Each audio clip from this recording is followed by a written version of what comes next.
Hey there, Mama, and welcome back to the Moms Overcoming Overwhelm podcast, episode 31. I'm Emily McDermott, and I am here beside you on this journey as we work together to declutter your home, head, and heart. Before we dive in, I wanted to sincerely thank you.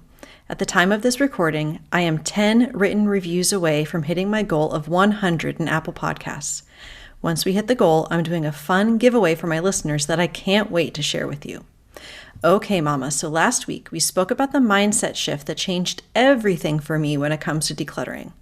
Focusing on our capacity rather than how much our homes and calendars can hold. Stress, anxiety, and overwhelm definitely impact how we parent, and if you throw a strong-willed kiddo or two into the mix, then parenting becomes even more challenging. Today's guest is Danielle Bettmann. Danielle is a positive, disciplined, certified parenting mentor for families with strong-willed kids ages 1 to 7 and host of the Failing Motherhood podcast. Don't you love the name of that podcast? I absolutely love it. She guides parents to cultivate cooperation, extend their patience, and prevent behavior proactively through a group coaching program called Wholeheartedly CALM. Again, doesn't that sound amazing? A teacher by trade and a coach by strengths, her passion is to be a translator between adult and child, helping parents crack the code of their child's personality and find sanity and strategies. Today, Danielle shares her powerful story about why she ended up downsizing with her 2 daughters, moving to an apartment and getting rid of 75% of their belongings. And even when she moved into a larger home again, not filling it up with stuff when she recognized the benefits of living with less. We then talk about how to approach parenting with self-awareness, self-compassion, and without the mom guilt, especially when we're overwhelmed in dealing with strong-willed kiddos. So what do you say? Grab that notebook and pen, and let's dive into today's conversation with Danielle Bettmann. Hey there, Mama. Are you tired of all the stuff crowding your home, calendar, and mind? Do you wish you could say goodbye to the endless to-do list running around in your head? Want to declutter but don't know where to start? You're in the right place. Welcome to Moms Overcoming Overwhelm, where you will find proven and practical solutions to declutter your home, head, and heart. Hi, I'm Emily, a wife, boy mom, and simplicity seeker. I struggled to get pregnant and felt overwhelmed until I discovered decluttering could create the physical and emotional space I needed to become a mom. Now, 2 kids later, I've transformed my life in motherhood by developing simple systems around decluttering, capsule wardrobes, kid stuff, cleaning and tidying, meal planning, time management, and more, and I can't wait to share them with you. If you're ready to reclaim the time and energy you crave, be present with your kids, and finally enjoy the life and motherhood you so deserve, let's kick overwhelm to the curb, shall we? Grab your lukewarm coffee, your notebook and pen, and clear off some counter space. Let's do this. Well, hi, Danielle. Thank you so much for coming on the Moms Overcoming Overwhelm podcast. I'm so happy to have you. I'm so happy to be here. Thanks for having me. Yeah, of course. We connected through Instagram, which is pretty common in this podcasting world. And I immediately loved the name of your podcast because I often feel like I am failing motherhood. Yeah. So yeah, that's a universal thing, I feel like, for many moms. And this being a podcast for overwhelmed moms, a lot of times we're feeling overwhelmed about our parenting and what we're doing and not doing and so forth. So I can't wait to jump in and would love to Yes. start with you introducing yourself, kind of telling us a little about you, your family, kind of who you serve, and then also just like how you like to spend your time. Ooh, sure. Okay. So, yeah, my name's Danielle. I am a positive discipline certified parent educator, and my background is in education and teaching. So, I was teaching birth through grade 3 education coming out of college and did a lot of home visiting in families' homes, and then became a parent myself and realized I had no idea what I was talking about. My daughters are 15 months apart, so I don't professionally recommend that. It was a blur. But I learned so much so quickly when my second daughter came along, and I realized that siblings can be wildly different. Who knew? And her personality was so very strong-minded, we can say. Strong-willed is that term that we coin now. But she has taught me everything I know in how to work with this personality trait who just cannot be told what to do. So that's what I do now is I work with families that have strong-willed kids age 1 to 7, and they're just really wanting to be a lot more patient and to have higher level communication techniques to use with their kids that truly just are healthy and cultivate cooperation, and then meet their core needs of their child that is usually exacerbated by change and missing with control and attention and things like that. So we just stabilize everybody in the family.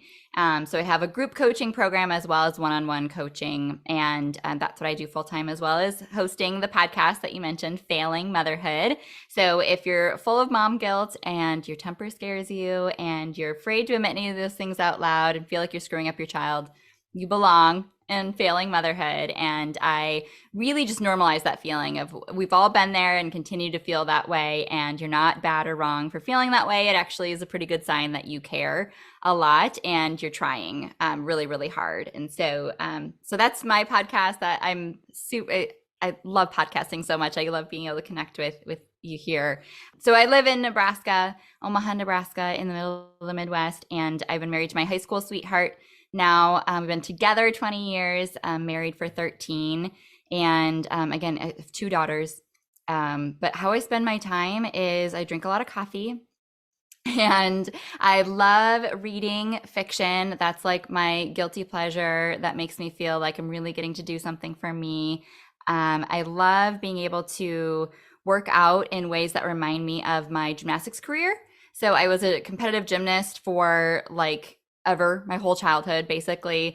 And then I became a cheerleader in high school and college. And so whenever I do like really, really hard dance workouts or something that reminds me that I still have all the flexibility that I used to, that makes me feel like I'm having a lot of fun. So I also just love talking over coffee with other grown-ups, if it's virtual or real life, I don't care. I just want to make sure that I'm connecting with other grown-ups, but only one-on-one, because I cannot handle 2 people talking to me at once. That is my biggest like mom trigger, is when I'm trying to talk to my husband and my kids are talking over me. I can't. My brain short circuits and I just lose everything. So that's everything you've ever needed to know and I love it. ever asked for about me. Well, I made sure to put myself on mute so I wouldn't talk over you, because I heard in one of your podcasts, you were like, yeah, I really like to be the one talking most. I'm like, okay, let me speak myself. No, just kidding. Yeah, I resonate with a lot of what you were talking about, especially, I mean, my boys are 20 months apart, and I know when I'm on your podcast at some point, we'll be talking more about it, but part of the impetus for why I got into this was that we went through IVF for my first, and then we had our free baby, as I like to say, and I wasn't expecting to have 2 under 2. And I can't even imagine with the close in age, it was a little closer in your case, and it just like nothing prepares you for it, like absolutely nothing. So I don't even have to ask you if you were overwhelmed because you said you don't professionally recommend it. And I totally agree. But can you kind of take us back to, a time when you were kind of in that overwhelm and you were like, oh my gosh, like something needs to change, like everything around me is just chaos and I don't know what to do. That's where a lot of our mamas are. And obviously I kind of, try to take them through some of the decluttering aspect of how to make the chaos a little bit more manageable. But I would love to hear kind of a little bit of your story of going from that overwhelm and sort of that tipping point of where you knew something had to change. Yes. And I love that story of change for moms when they just hit like rock bottom is beautiful in a lot of ways. I have a podcast episode where I interview one of my friends about her rock bottom. And we feel like we're the only ones, but it is so universal that we all have some similar story of that. So in our family, when I had my second daughter, my first was 15 months, and I had a C-section with my second. So I was recovering from that. We don't have any family in town, and I was needing to go back to work at 8 weeks. And my husband was starting to go through really functional, but what we learned to be alcoholism at the time. And he was really burned out with work. He was in the corporate world, traveling a whole bunch, and just having a really, really hard time just doing what he needed to do. And I didn't realize that he was struggling that much because I was struggling a ton. I was, going through, I can't even pronounce it, but like the adolescence from motherhood, matrescence, and just really feeling like I was drowning in all ways, shapes, and forms of this new role of motherhood. And he was drowning in his own stress. And so it got to a breaking point over the next 2 years where I felt incredibly alone. I felt incredibly overwhelmed. We lived in a I can't remember what they call that, where it's like a 4 room, it's like a 1905 house where you can't see anyone in the other rooms. It's really confined. And it was a beautiful home, but we are not people that do home projects. We hate yard work. It will never be our thing. And it felt like there was always looming like something that was just going to break and cost thousands and thousands of dollars we didn't have. And so that home ownership was really stressing us out. And I was just really fearing for his safety. I was really feeling like it was getting to the point where I didn't know if he was going to be okay. And then if he wasn't okay, then I wasn't okay. And eventually my friend turned me on to Al-Anon, which is a support group for families of alcoholics. And thankfully, I went there every single week, at least once a week.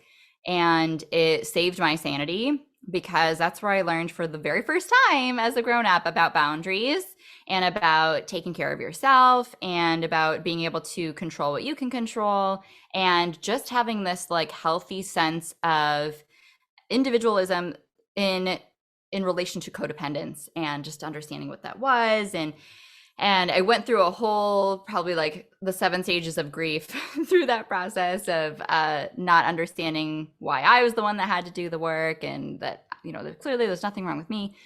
But eventually got to a place where I knew for the health and safety of our family, I needed to protect my kids and make sure that he wasn't caring for them or driving with them in ways that, would harm them. So I decided to get an apartment. And I signed a lease, and then I asked him to help me sell the house.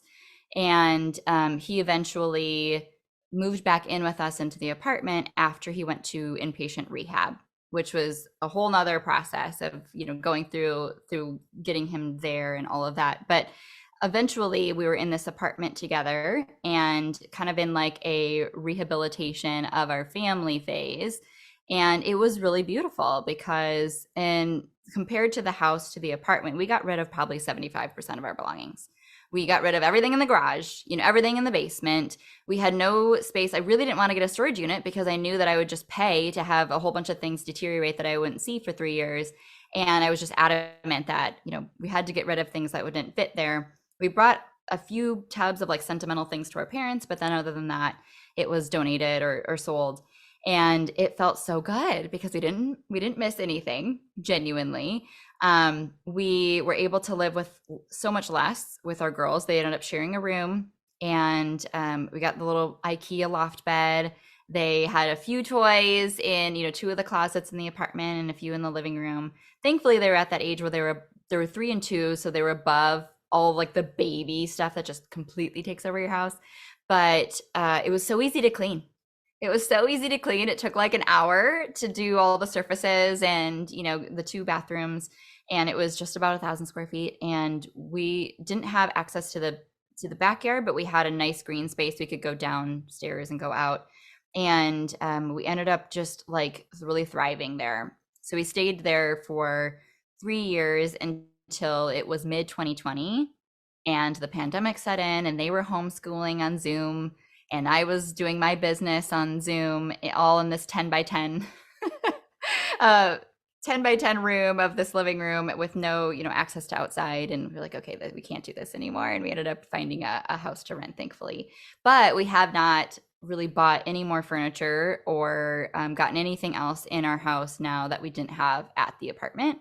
So there's like 2 or 3 rooms, full on rooms that like don't have a whole lot of anything in them. And I cannot tell you how amazing that is for our girls to just run around in socks. And we're now like the play date house because it's the best house for hide and seek, reportedly. I'm quoting other 7 year olds right now, but they also have so much like just free space to be creative with their friends. And then once they all go home, we don't have like anything to clean up. So it's kind of Wow. great. Living the dream.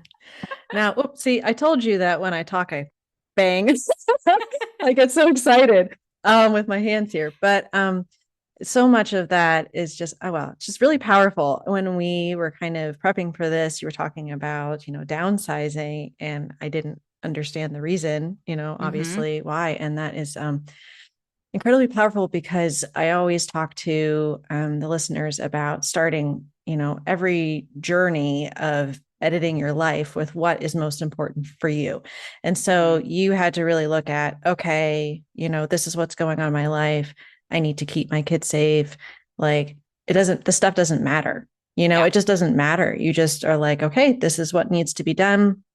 You are able to move into that smaller space and then realize like, oh, there are a lot of benefits to this and we can do this. And Mm-hmm. now I really applaud you because I hear from a lot of people, sometimes my husband included, don't tell him, but he'll say, well, we have the space for it, so why don't we just keep the thing that we never Yep. used because we have the space? And I'm in a townhouse, so it's not like huge, Mm-hmm. but just recognizing the benefits of having those empty rooms, because I know a lot of listeners, I had never heard of this term, but they said they have their doom room, which is like the one that the door always stays closed Oh, and yes. everything.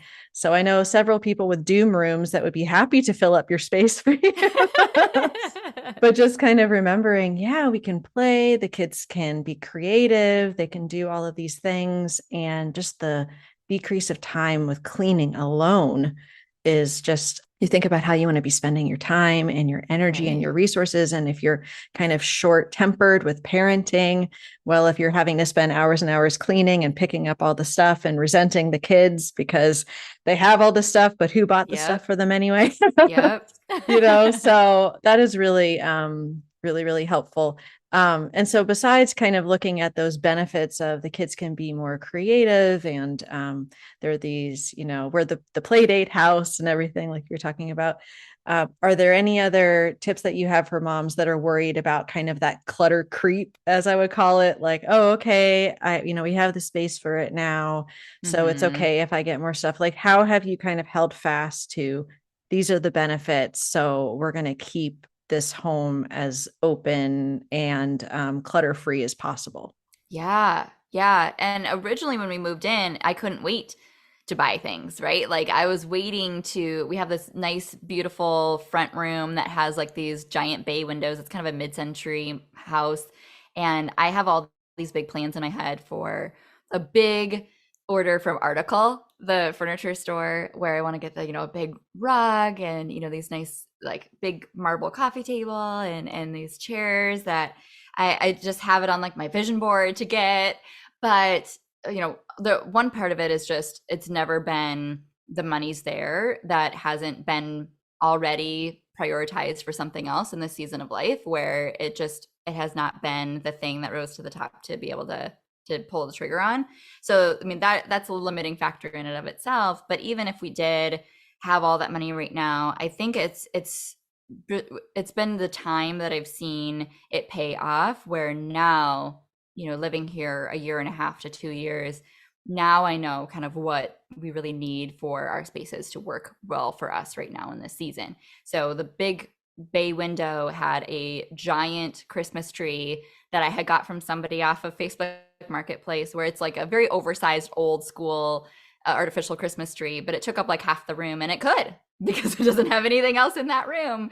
And then it was, the room that we open presents in, and we could destroy it, and there's Legos everywhere, and it's fine. It doesn't bother me because it's not in the living room where we have our TV and that we have that space. It's still calm over there. So it's nice to be able to have designated places where you can leave a mess periodically when they are in project mode. I mean, I have two girls, they are constantly getting into art projects and they want to make this ornament thing they got a whole set of kit for, and then they spill it inevitably, or doing this Lego set, but then it's half done forever.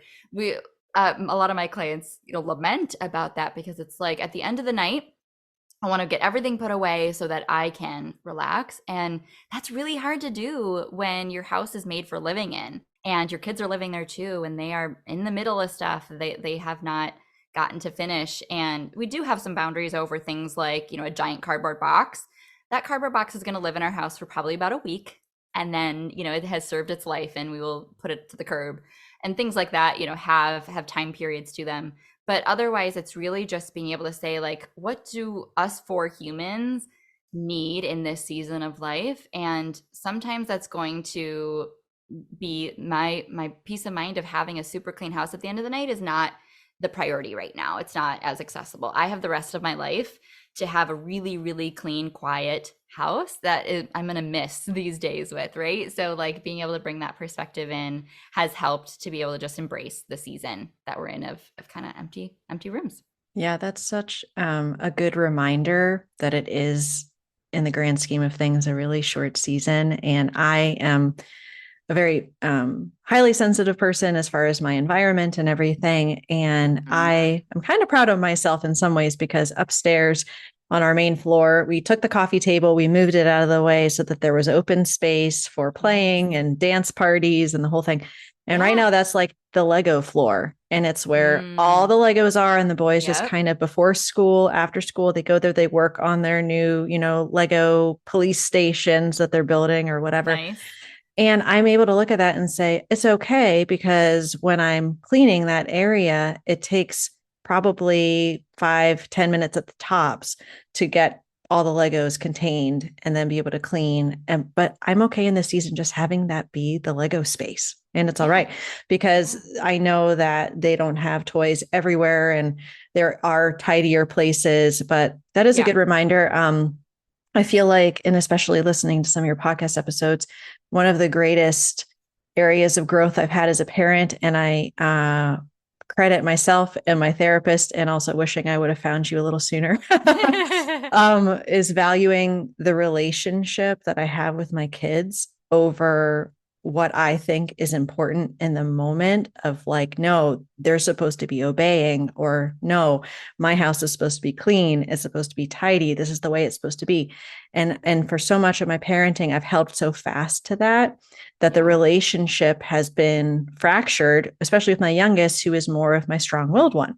So talking about that, I'm going to kind of flip a little bit the order we were going to go in, and just talking about strong-willed kiddos.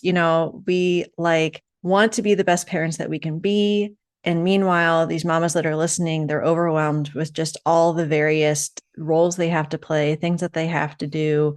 And so they're like not always being the parent that they want to be, myself included. So how do we parent them in a way that really makes us feel proud, like even when we're stretched and stretched thin and stressed in these overwhelmed seasons? Because I know strong-willed kiddos are kind of like your wheelhouse. So if you could talk a little bit about that, please. Yes, the struggle is real. Absolutely. And if you are even asking that question as a parent, you're already doing a really good job of being mindful and intentional about your role and like how you want to be spending your time and what family time you want to be creating. And you're only worried about it if you have high expectations of yourself or really good intentions and you feel like you're out of integrity and there's a gap there. And that gap is worth addressing to feel like you are confident enough that you are doing the main things and keeping the main things so that you can have lots of self-compassion and grace for yourself, in that, you can't do it all and perfection isn't the goal. And, you do want to feel like you're giving your kids at least some semblance of the best of you So in the times that it's most influential, and then when you give that self-compassion for the rest, you can also hand that to your kids and say they're not going to be perfect and they're doing their best, and I can have grace and I can pick up after them sometimes too, and it's okay, right? So it's all that perspective, and that mindset comes from truly just getting a little bit more support usually, because for me, I didn't have family to rely on. I felt really isolated and alone from friends not understanding, and a lot of my clients are really, really afraid of asking for help and opening up, because it feels like nobody else is struggling or having any problems. Everyone else has really calm, cool, collected, compliant kids, so they just can't relate. And at our house, we're experiencing fits of rage that like really make me feel like a terrible parent, and nobody else clearly is having this. So like I can't even open my mouth, because when I do, I'm judged for it, or family and friends may have bad suggestions that don't feel right to me, or that they just need to be spanked, and all those things just compile into this like big ball of confusion and conflicting information. And so that's where a lot of my families end up when they come to me. And I always just want to let them know that like your sanity as a parent is everything. That is the week one topic of my group program, is prioritizing your sanity. Not only because you as a parent, your well-being, you deserve, to have your own needs met, but at the same time, it enables everything else to fall into place. But if you don't have your capacity, you can't possibly remember to do the parenting tip or strategy that you found on Instagram earlier that day. You can't possibly think of all the ways that you're supposed to be responding differently or having a lot more patience. You're just a ticking time bomb of a pressure cooker at that point. Nobody's meant to just keep it all in. You have to actually process stress and be able to complete the stress cycle. And so that's one of the first lessons that I make sure that families understand is yes, you need self-care. It's not bubble baths, but truly just being able to ask yourself, what do I need? How can I meet that need? And how can I do that unapologetically, knowing that it is the best thing for my kids and they will absolutely benefit when I do have more sleep, or I eat 3 meals a day, or I drink some water, or I go for a walk, without them, or I talk to a friend on the phone. Whatever that is that really fills your cup, knowing that is super, super, super important. The first thing to focus on, because then you'll have more to give. And when you have more to give, you'll be able to take in more strategies and just be able to start to change things. But it's very, very, very, very hard to do, to not only not react on the instincts of however your parents parented, or whatever your first reaction is to someone yelling at you or telling you no, to think that you can stop yourself and become this like zen like Yoda in that moment, and just be this gentle parent at their level. You're asking a lot of yourself. So to think that that's possible, you absolutely have to have your basic needs met as a parent. Start there. Yeah, I have experienced that a lot in my own life. And then also, even having some of that self-reflection and self-awareness of recognizing that I was trying to parent based upon the parameters that I have been parented. Yes. So, obedience and compliance over all things. And like all parents, my parents are great, and they definitely did their very best. And then when I start realizing, oh, the control over the behavior is like the most important thing to me, and realizing, no, that isn't. For all I could take away every single physical thing in my house, have no responsibilities, but it would still be an issue for me. And that is that self-awareness. But what I try to look at for my own, this podcast and this audience, is when you're able to remove all of the noise and the clutter and the stuff that is preventing you from being able to really focus on yourself, and also have that self-awareness of like, I need to be able to understand what's going on with me so that I can parent from that place. It really helps to just kind of take that excess away, so at least you can focus, Yeah. on those things. So I am very intrigued about your coaching program, definitely. And it sounds like you have, like you said, group coaching and one-on-one coaching available. So could you kind of let people know where they can find you and the podcast and the coaching? Because I do not know anyone that doesn't need help with parenting. Nobody Yeah. is alone in the struggle. So that would be great. Absolutely. Absolutely. Yeah. Come find me on Instagram. That's where I'm most active. I'm at parent underscore wholeheartedly. And my website is parentingwholeheartedly.com. And that's where you'll find some of my free resources. I have a free masterclass. It's a training on how to survive your strong willed child and how to parent them without threats and bribes so that you can break free of the guilt and the self doubt and the power struggles that always ensue when we are really trying to battle behavior. And so you can download that. It's called Authentic and Unapologetic, as well as a free guide to more patience and a free guide to handling your kids' big emotions. And so all those resources are there for you. And my group program is called Wholeheartedly CALM.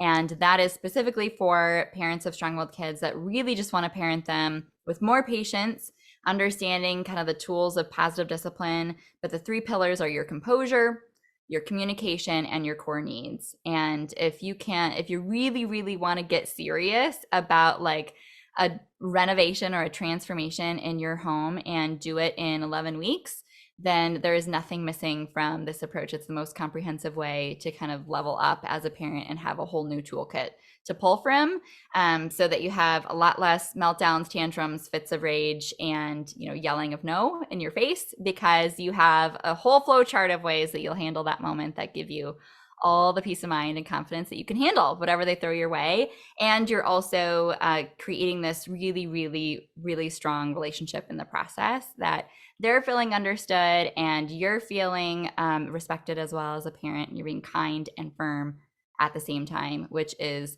a whole like dance. So to do that well, it takes some learning, it takes some education. Nobody has taught you this, right? There's nothing that comes naturally to be able to communicate in this way. So just realizing that, taking that shame away, and just really feeling like you're ready for more in your parenting, then come commiserate with us in Wholeheartedly CALM. You'll not find validation and support as a parent like you will in this community. Yay, wonderful. Well, thank you so much. I'll make sure to link to everything. And thank you again for talking with me and coming on the podcast. Of And I'm course. so glad. I know that all the mamas are really going to be blessed by everything that we talked about. So thanks again. Of course. If you like today's podcast, here's what you can do. Just take 30 seconds to leave me a review. I know you're a busy mama. You're overwhelmed, in fact, but 30 seconds of your day makes such an impact. I'll be blessed by your words. They'll definitely make my day. And who knows, you might be entered for this month's giveaway. In Apple Podcasts, scroll down to write a review. Thanks so much for your time. I'm so grateful for you.